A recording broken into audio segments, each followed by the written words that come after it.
The realisation that severe frostbite was putting her in grave danger meant that an immensely difficult decision was looming for Hannah. Push on to the summit of Everest, only a little more than 100 metres away at this point, or turn around and save her fingers and her career as an orthodontist.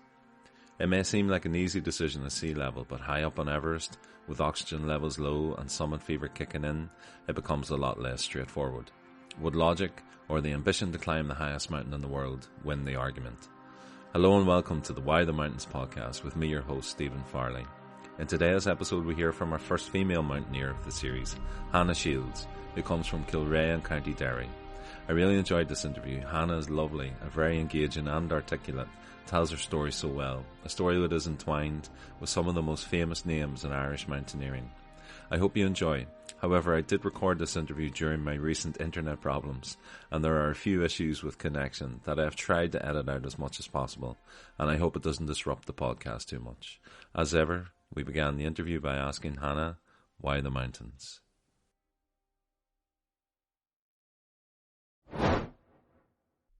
Oh, easy. Peace, solitude, exercise, beauty, thoughtfulness, mindfulness, appreciation, love.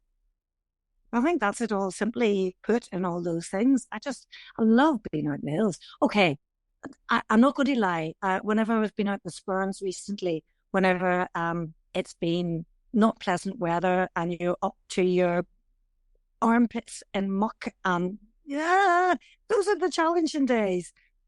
But just wonderful. I love being out there again. And here in Ireland, we have got some most beautiful places where, you can see literally the mountains sweep down to the sea in so many places, particularly up around Donegal and my beloved Benevena. And to see that and to be able to witness it, I think it's a real privilege. I think whenever I was always a kid, we would have always headed up to Donegal for our 12th of July, holidays, summer holidays. And I used to always see Errigal in the distance.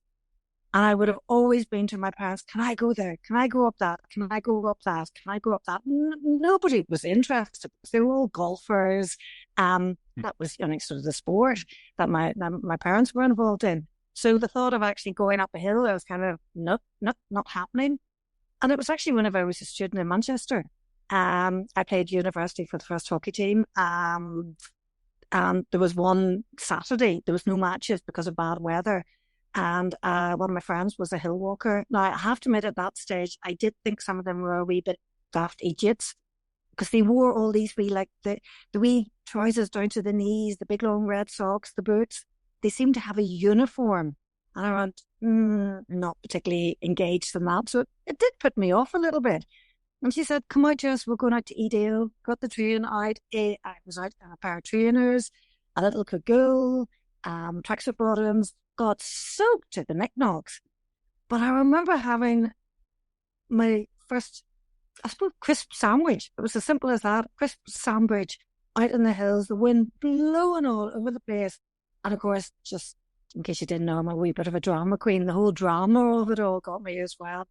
And I just loved it. And I came back and I saved up my money. And I remember getting my first pair of walking boots and going through every single puddle that God put out there for me that day. And everybody's going, you don't have to go through all the puddles, Hannah. I was going, but I've got waterproof boots. I'm going to enjoy this. And from then on, that started my love of just being outdoors and something very different from the hockey because I loved that at university. And then whenever I was working in England, I had to move around because I was working in different hospitals. So I moved up to York. And so you had the Peak District, the Yorkshire Dales. And that's where I spent my time whenever I wasn't, sort of working. I would have been up in the hills. So a wonderful introduction to it. Having lived in the north of England for study and work, I am familiar with a lot of the areas Hannah mentioned. It's a great place to gain some experience and just get out into some wonderful hills. And of course, the Mountaineering and Climbing Club is an excellent way to meet like-minded people. However, it is a long enough way from Edale to Everest, so I asked Hannah when she started to look a bit further afield.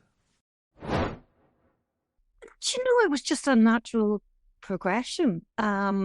that I was a Viking skier as well. So I always loved like sort of the mountains in the winter.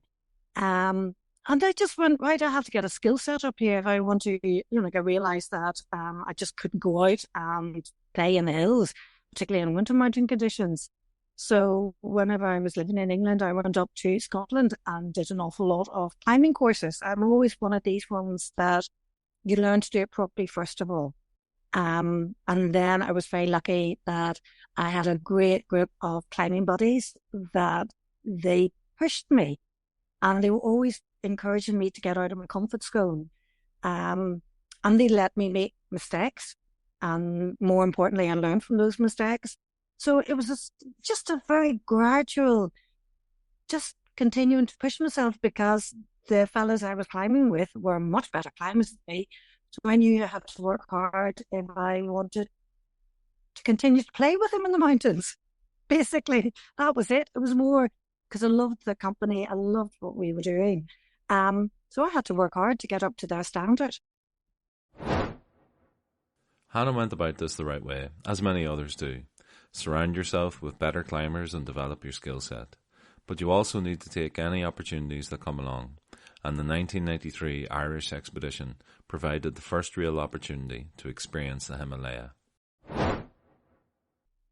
Oh, that I had just been getting over actually. I had multiple organ failure. So I had to give up one of my jobs and move back to Northern Ireland to recover.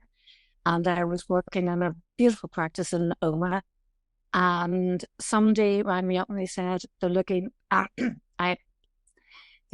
and I sort of it said that they were looking for people to go walking and trekking. And I'd always wanted to get into Tibet. Because it was such I'd loved Lhasa and I'd loved Tala Palace and I loved the idea of seeing the Rongbuk Monastery because it was one of the few places that the Chinese hadn't blown out of all existence. And the opportunity to go out, that's all I thought I was going out once I got the go-ahead from my doctor. Just as a keen little trekker, this was my little road to recovery. It was starting there. And then I remember whenever I saw Chungmalongma, goddess, mother of the earth, from the northern side, my stomach did the biggest Irish jig you can imagine. And it scared the bejesus out of me because I knew with certainty I was going, that's what I'm going to do now. I'm going to climb that mountain. And it was really scary because, I'd just been spending on and off 6 months in hospital and I was glad to be walking again. And yet looking up at this, no, I'm going to do that. And being with a lovely group like Dawson, Frank, all of that group, they were so encouraging. They inspired a lot of people. You talked about banjo, Carla Masala, another group of husband and wife that sort of made their attempts on it. So they were very inspirational for a lot of us just seemingly hill walkers that went in. So I credit them an awful lot for that because they didn't poo-poo it. They just went, yeah, work hard. Similar to banjo, whom we have already heard from in previous episodes, it was that first sight of Everest trekking in on the 1993 expedition that convinced Hannah that this was what she wanted to do, to climb Chomolungma, the highest and most sacred of peaks. It was also a step on the road to recovery for Hannah. I asked her what she knew about the north side of Everest. I started reading books about explorers when I was 11 years old. I was at boarding school and we had compulsory 3-hour study every evening. You didn't have that much homework to do. But I loved reading books about explorers. It didn't put me off that they were all written by men. That didn't stop me because I was going, I never kind of thought, oh, I can't do that. It was, those are the kind of things I would like to be able to do. And then I remember Jacques Cousteau and his Undersea World, whenever that first came out in the TV, colour TV, I remember looking at that going, I'm going to do that someday. So it didn't take an awful lot to encourage me to want to do these things because I read about them and I went, that's the way I would like to live my life.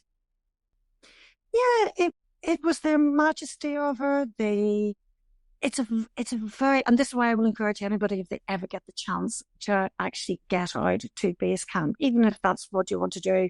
Um, Getting out into the Himalayas, they're a very spiritual place. I'm not a particularly religious person, but it's a very restful, peaceful. And whenever we were out with the Irish expedition, there was only a few expeditions out there.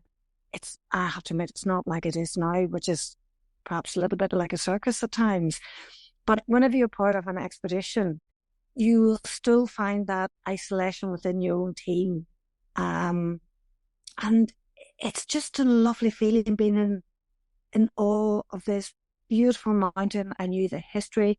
I knew Malawi and everything. I'd always hoped that they had made it to the summit. That was always my big hope. Now I have to admit, whenever I did come down the second step, I went, it was the first time. I went, not so sure, not so sure.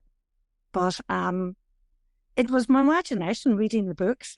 What is this like? And then getting out into base camp, seeing what it was like, experiencing it. And I went, yeah, I want to be part of this. It just felt very natural for me.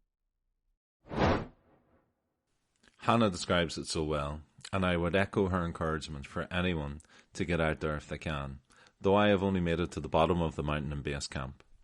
Hannah's first real shot at the mountain came in 2003, and I asked her about the intervening 10 years and how she prepared for when the opportunity would come along. I don't think you can ever feel that you're totally prepared for it. But I'm a very analytical person. I was going, all you can do is control the controllable. So I knew that what I could control was my fitness and my skills. So it was always about improving my skill set, sort of pushing myself further. I am asthmatic. I had to be careful and take it gently just to keep seeing like how my lungs could cope with it all. So that's one of the reasons why I started to try and climb a little bit higher, and then going down to Aconcagua. And it went down with Pat and Claire. So Claire and I had great buddies from then on in, because we did Aconcagua together. And we spoke to each other about what our dreams were, what our hopes were, and how we could combine this with work. So it was wonderful having another lady there, sort of to chat to about all of this. And we had our wee plans. Yeah, we set them up, and we went, it's going to take work, a lot of work. But I don't think you can ever feel that you're fully prepared to go up into any mountains. And I think if you become complacent, that's not good. I think it's always good to have a wee bit of respect, and awe, and sort of being mindfulness that you're in a very dangerous place. So that's my way of doing it.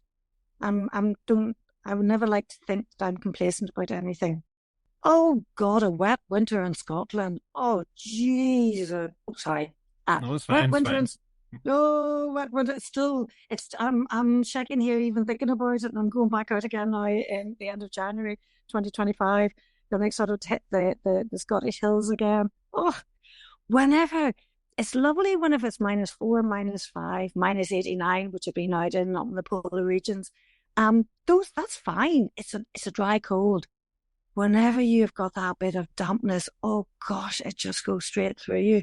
So my challenges have always been wet winters in Scotland. I think that that's prepared me for what I call wet winters. That whenever it's kind of 1 degrees, 2 degrees, there's a bit of moisture in the air because the snow is beginning to melt, and you've got that moisture in the air. Oh yeah. As you can see, I love it. I love it.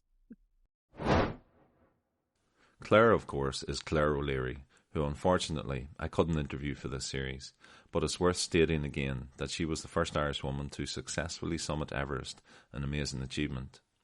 So Hannah focused on the skills, also taking in Aconcagua, and of course those miserable but also exhilarating wet winters in Scotland. I asked Hannah a little bit more now about the 2003 expedition. A little bit of shock to begin with, I have to be honest, because I didn't tell him the truth.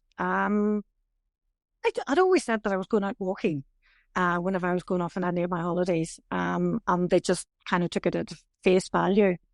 And so all of a sudden, whenever I turned around and said, like we were climbing permits and going to Mount Everest, they were a wee bit shocked. And I'll be honest, they were shocked. My parents were looking at me going, but you don't climb. You don't do any of that. And I went, well, actually, that's what I have been doing for quite a few years now. Um, but they knew, they know me, that if I've got my heart set on something and my head set on something, nobody's going to stop me. So they didn't say no, because they knew, I know that sounds awful, that I wouldn't listen to them, because I'd always just followed my own path. And all they did was, yeah, we'll support you as much as we possibly can, but they didn't know anything about the mountains. They just heard bad press about people dying on the mountains. So I think, they were a wee bit consumed about that. And whenever I remember Claire and I, whenever we were walking into base camp, oh gosh, I could hardly breathe some of the time. And I was looking up at these high mountains and all these fit guys around me. And then whenever got into base camp, my sister had come out with us as part of the trekking group. And I remember whenever they went, we all had a good hug and a big cry together. And I went, right, down to business now. I've got a goal that I have to break. I'm one of these ones, I break things down into smaller pieces. And what do I have to do today to get through to tomorrow? And so on and so forth. And just break it down into manageable things rather than looking around me going, because it is a beautiful place. And these mountains, you feel so insignificant and so small whenever you're out there. And you kind of go, how am I going to do this? And that's whenever the trust comes in yourself. Trust comes in what you've done, the hard work that you put in. But yeah, and trust in your team, more importantly as well. Oh, we had the best crack. I remember Mick, Ger, and myself so many times going around the different camps with an empty cup of coffee going, hello, we're the Irish Expedition, how are you? And introducing ourselves. Just meeting all the different people. It was so sociable. We certainly enjoyed it. And sort of I sang, Mick sang, Ger sang. So there was a lot of singing going on as well. Yeah, it was brilliant. It was an unbelievable group to have been out, a real privilege to have been out with all of them. I have to say that. I can only imagine with great envy the crack on base camp with a team like Pat Falvey, Ger McDonald, Mick Murphy, and of course Hannah herself. As we would say in Ireland, there would be plenty of devilment in a group like that, but all great fun. We moved on to focus now on the approaching summit day and how Hannah was feeling about it. Needless to say, nerves. And I think I always think that, being nervous about something is good because it means you care, but you don't want those nerves to debilitate you. So it's about turning them into adrenaline, sort of turning them into, great, this is it. And sort of that, but that's as a racer, as a runner, and I was always good at doing that anyway prior to races, turning nerves into a positive thing. So yeah, it was scary. I would be lying if I didn't say it was scary, because you just never know whenever you're up here. We heard avalanches going right, left, and centre of us all the time. You didn't know whether it was your time, because it happens. So it was just literally, right, let's take each step. What do we have to do to get to Camp 2? Okay, from Camp 2, how do we feel getting on to Camp 3? And unfortunately, as an Irish expedition, we were very sociable, and a lot of trekkers came in to see us. So just before we were going for summit, unfortunately, there was a bad bug that came into our team, and I knew Claire had come down with it. I had come down with it. Very unpleasant, lots of vomiting, diarrhea. And I remember getting up to Camp 2 and Claire, I've never seen Claire in bits like that before. And I wasn't far off it myself. She decided to turn around, and that I was really sad about because Claire and I were a team, sort of had wanted us to do this together, particularly the two ladies were so supportive of each other. Um, and then I remember, sort of the others were talking about heading up to Camp 3. And I just sort of said to myself, I'm starting this early because I know I feel awful. And I remember, sort of just setting off by myself to Camp 3. And at the very bottom of the Lutzy phase, the sun was just beginning to come up. And I decided I was going to turn back at that stage because I felt awful. I really felt awful. But I'd spent a lot of time in the joint Nepalese Indian Army expedition tent because they had eggs, they had food, they had luxuries. And out of the mist came these Indian and Nepalese climbers. And I remember getting a hug and a kiss from every single one of them. And they kept saying, you can do this. And I remember my shoulders just going up, going, I can do this. Come on, give it a go. And I started to make my way up the Lutzy face. Word came back, I don't know how, that I hadn't been feeling well. And I tried to look after a Canadian climber who had tried to summit without oxygen. And he had a bad lung infection and just nothing was settling it down. And he came up with his Sadara and they said, we're going to carry your rucksack because we want to give you the best chance that you possibly can do to go for this summit. That's the kindness of people on the mountains. That's the true kindness of people. And they carried my rucksack up to Camp 3, then disappeared right down again. Well, sort of we spent extra time up in there because there had been a storm and a lot of people, sort of left. So we were hanging around for longer without oxygen. I just remember feeling as if I had had 2 or 3 gin and tonics in me all day. Sort of I just felt absolutely glorious, as high as a kite. I remember seeing a huge fossil and looking at this thing going, I'm going to take this home with me. I could hardly even carry it. I was that oxygen deprived. God, things haven't changed that much since then. But so we started off the second time we started off for Summit Bid. I was cold. And I know that physiologically your body does not want to go send oxygen down to your feet and your toes. It wants to preserve your vital organs, your heart, your lungs, your liver. So I started off cold. And I remember climbing and going, I'm going to lose my toes. And I didn't care because I was going, I'm going from this. This is my one chance of doing this. I'm going from the summit. And then hands were getting cold. And I went, and again, very logical. I thought I was being very logical. So I sort of went, okay, you're going to lose your fingers. You'll not be able to do dentistry or any of your surgery again. But you can retrain to be a pharmacist. I don't need my fingers for that. And that's summit fever. That's what you think because you put so much time, you put so much money. I felt I was never going to get another chance at this. So I kept plowing on. And then I realised that I was going to get myself into trouble. And Mick and Joe were climbing behind me. And we know those two. I knew that they would have risked their lives to save me. And I went, well, I can kill myself. That's my choice.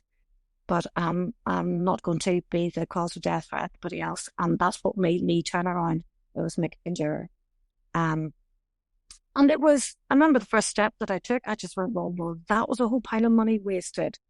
I didn't even think of anything else. I just went, you let yourself down. And I remember coming back down into, sort of the South Col and just went, and okay, be practical now, start melting when it's sort of snow. You're here, you have to wait to calm down. Do something whenever you're here, be practical. And then it was so strange coming out and seeing climbers coming down and just collapsing, not even near the tents, and just going over to them, who are you, who are you with, and just trying to get different people into tents just to keep them safe. It's a strange place, and for anybody, unless you're up there, you can't point the finger at anybody and say, why didn't you do this? Why didn't you do that? It's an extreme place. Humans are not meant to be up there. Humans don't work well up there. Physiologically, your body is dying on you. So to turn around and say to people, why didn't you? Unless you can walk in their shoes, I don't think anybody has the understanding to be able to say that unless you're there yourselves. I remember I'd gone over the balcony and I was heading up to the Hillary step and yeah, made a couple of moves, fell, hurt myself, didn't even know that at the time. And I just went, turn around. And I remember coming down and meeting Mick and Jer and just hugging them and going, come on, do it for us. You'll be great and stay safe. That was the most important thing, stay safe. So I met them whenever I was coming back down again. So 2003 wasn't to be the year, but as you heard, it was a crucial decision that Hannah was able to make high up on the mountain to most probably save her life, and maybe even the lives of those around her, by deciding to turn around. But it wasn't the end of her Everest story. Well, Pat got back to me in 2004, sort of about another expedition, and we were looking for funding. But I had actually made a list of what I felt went well, what I felt didn't go well. And I knew, and some of the things that went well, I was going, was that luck or was that just skills? So I'm very analytical, and I had a huge list of things that I knew that I wanted to work on. So whenever Pat came back and said, going out next, tempting to say yes, and this was going to be funded and sort of sponsored. But I looked at my list of what I felt I had to work on, and I went, no, I'm not going to take all of that off, because it's not the high altitude, not things to go out have any doubt in your head, because that will play in it. First time I was out, naivety was the big thing, sort of got me through a lot of it. Second time, I knew I was going to go back. I knew the risks. I knew the repercussions if I got it wrong. So I wanted to be as well prepared as I possibly could be. So I said no to 2004, because I knew I needed to improve. And I'm very glad that I didn't, because an opportunity came up to go up to take part in a polar race to the magnetic North Pole. Went out on that, met my partner, literally going out in the plane. And that was an experience in itself. And I learned so much through that one experience. And then it was from a lot of ex-military gentlemen, Marines, Special Force, Norwegian Army, and sort of Austrian Army. And they asked me to work with them. And that is an opportunity I am never going to get in my lifetime. Again, scared the bejeebus out of me. I was the first woman that they had asked to work with them. And I learned so much from organizing, looking after clients. And then after a while, whenever I knew that I'd started ticking off that list, I went, time to go back now. Time to go back. But who would Hannah go with? This was a crucial question. We ran into a little problem with internet at this stage, as I was using a hotspot from my phone to power Zoom on my computer, something I wouldn't advise, but I had no choice, due to the ongoing effects of Storm Dara, and living in Ireland, on the western edge of Europe, with increasingly severe Atlantic storms rolling in all the time due to the climate crisis. I mean, you should see the state of the trampoline in my garden. Anyway, we got the connection back, though it's a little dodgy, so please stick with it. Hannah tells us about going to Everest for the second attempt. At that time, after I knew that, sort of I got my skill set, that I felt that I was ready to go back the next time, I was kind of, again, it was, who am I going to go with? And bless Noel, I got straight in touch with Noel Hannah. And I was asking his advice, and Noel said that he believed that the Russian team were good people to go with. So I sent my CV off.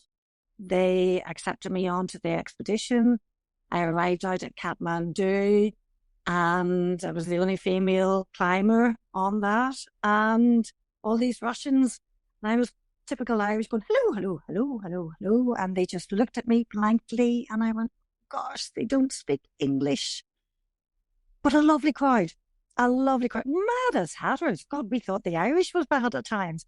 Oh, they were a good team. Again, I trusted them. I trusted them. Yeah. It's amazing how you can build up trust without actually having to talk to people. But that's where the old, sort of communication comes in, that action speaks louder than words sometimes.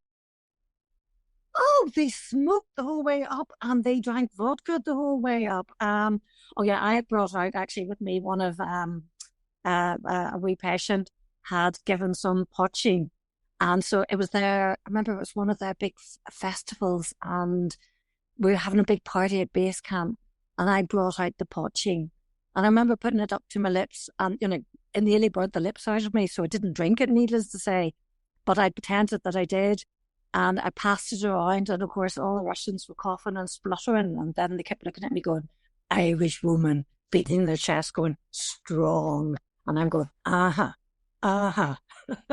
So we had good crack. We really did have good crack. It was, it's different because you don't have to go through the icefall, the Cumber icefall. And there was a lot, again, it was the number of people all of a sudden that there was less climbers in 2003 than there was in 2007. And there's that uncertainty of, sort of you're attached onto these fixed ropes with lots of people around you. But I felt that I had got enough skill that, sort of many a time I just had to walk past people or, some, and I'm not just saying it, people choose to do sometimes the mountains their own way. I saw climbers having the crampons put on them by Sherpas and being pulled up, and it just meant that sometimes it slowed the whole process down. So it was just that I just had to unflip quite a lot of times and just climb past people. Because I knew, I couldn't afford to get cold, and I just had to just keep moving as steadily as I possibly could. So yeah, definitely more issues with, more people on the mountains.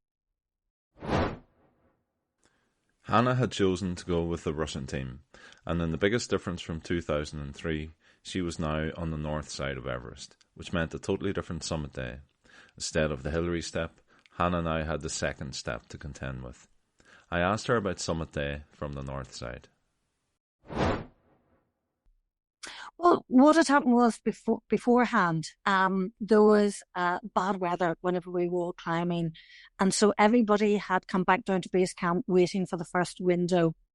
And whenever the first weather window, and whenever we knew the first weather window was going, we could see all of these loads and loads of people getting prepared. And I was in the first team, because I'd worked hard to prove that I was, sort of fit enough, because the first team were the ones that were going to get the first chance at it, as they would say, to go for the summit. And we just decided, no, we didn't want to be part of this. It was so hard sitting at base camp, watching everybody depart, because we didn't want to be part of these big groups that were heading up the mountains. But again, we were sort of going, is that our only chance of actually going for the summit? And then we heard, a number of days later that potentially there was another break in the weather. And we decided to go through unfavorable weather to be in position if that did happen.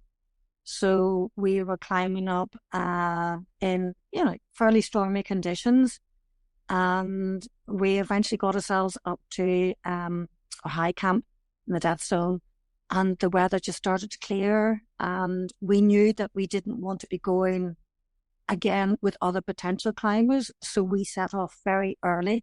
So basically, whenever we were going for summit, there was only ourselves. There was the 5 of us climbing. So we had a fairly straight run at summit, which is really good. And also psychologically, we all wanted to be doing the second step in the dark, because we just didn't. we'd heard so much about everything and chatting to people whenever I was at base camp and chatting to a number of the other American and European climbers who had already summited. They'd sort of said it can be very intimidating. So, climb in the dark if you can. And so we decided to climb in the darkness. So I didn't really know it until I had come back down again. And I remember at the bottom of it in daylight looking up at this going, holy moly, how the heck did I do that? Very easy whenever there's a ladder there, I hasten to add. Sort of, but it's quite scary because it's so exposed. And I can understand why there's a lot of issues, because whenever we were coming back, there's quite a lot of area, I'm sure Dustin will tell you that you can't even really get your 2 feet together. It's just so steep. And there's very few passing places as somebody's coming towards you. So generally, you have to wait until the rope is clear before you can move in either direction. So we were lucky we were coming back and coming across the single rope, and a lot of climbers were just heading up. And yeah, I was glad that we were coming back down. It was a good decision that we had made. It was a wee bit more difficult doing it at night time, but it proved to be worth a good decision by us. My contact lens froze into my eye for about an hour and a half before I reached summit. Because my goggles, my oxygen, the wee nozzle in my oxygen, the front bit had come out. So I basically was hemorrhaging oxygen. I was starting to cough badly. The coughing was affecting my goggles. They were steaming up. So I remember taking my goggles off, and then I couldn't see out of my right eye. And so whenever I was standing in the summit, it was more relief. It was magical, actually, seeing the curvature of the earth. I do remember taking that in.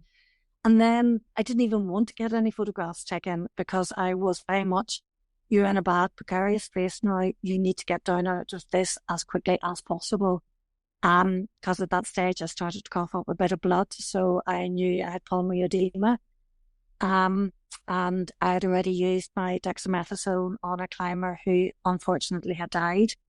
So I didn't have any dex, and I knew that there was a climber further on down the mountain that had some dexamethasone, which I knew would help my lungs. So I literally got a few. I had a wee point, like those wee cameras that have no batteries in them, the wee roll-on cameras. I got a couple of photographs taken, and I went, right, start plying on down. And I suppose, there is that tendency to want to stay, high and sleep and rest.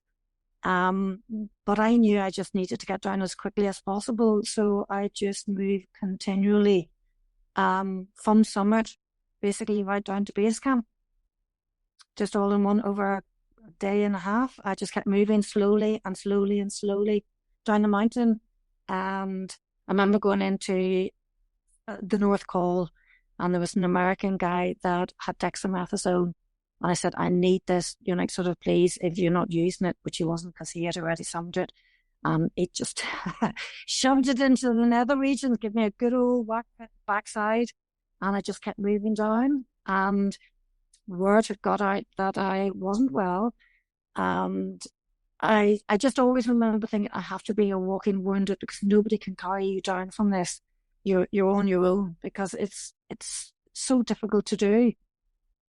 And at the bottom of the North Col, there was a whole group of the Sherpas who were coming out, because I'd helped somebody in 2003, a Sherpa. I brought him down from just the South Col. He was in a bad way, so I had short roped him and took him down the mountain. And I don't know how they remembered me, probably the Northern Irish accent. And they came up to bring me back down to safety. So, totally grateful to them. Reaching the summit, you're only halfway there, more people, because of that summit fever, and I can understand that. When I was given everything I was possibly able to do in that 2003 expedition. And I realised, you still have to come back down again. And that's when there's more fatalities is coming back down the mountain. So honestly, it was my desire to live. I wanted to live, that I was just one step in front of the other, just one step in front of the other all the time. Um, and my sister had been down at base camp. She had come in with a group of trekkers actually, and she had gone up to our camp and heard that I'd summited to surround my parents. But again, very pragmatically, they were very much, well, let us know whenever she's down safely. That's more important than, great that she's made the summit, but do you want them down in one piece, preferably?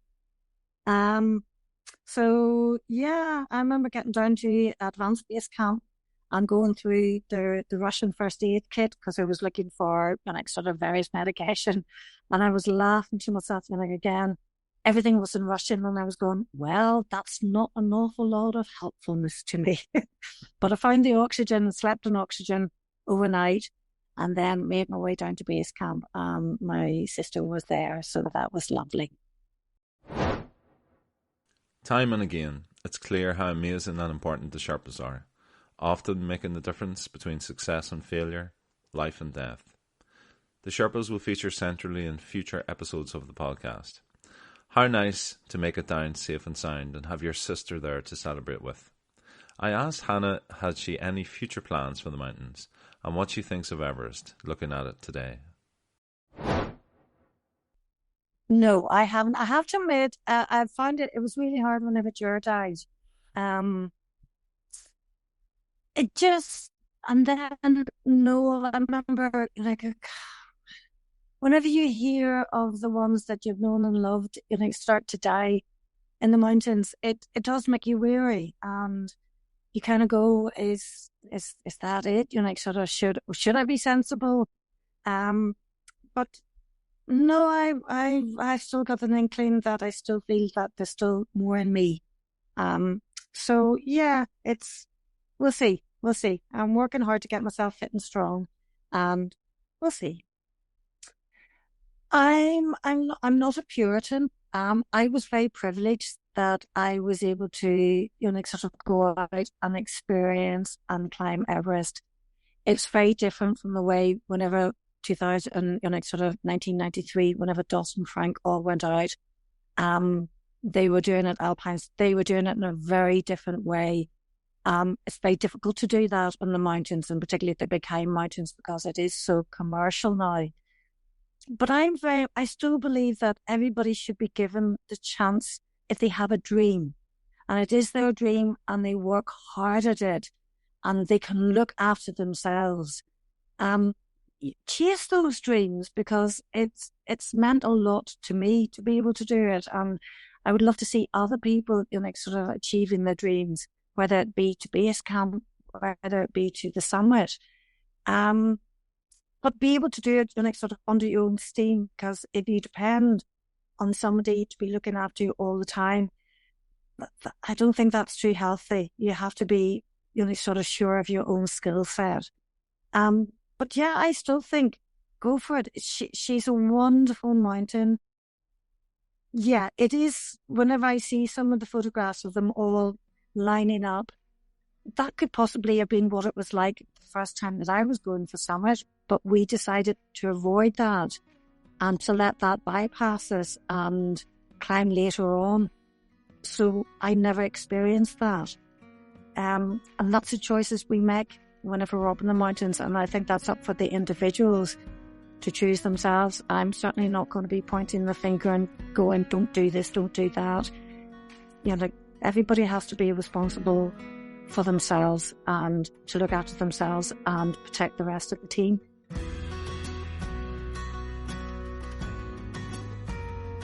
So that ends our episode with Hannah Shields. I hope you enjoyed it. We will hear from Hannah again in a future episode, but for now, we will take a little break for Christmas. But we will be back with a new episode right at the start of January, so do listen out for it. Please do like and subscribe, and get in touch with us on whythemountainspodcast@gmail.com. In the meantime, happy Christmas, stay safe, and stay cool.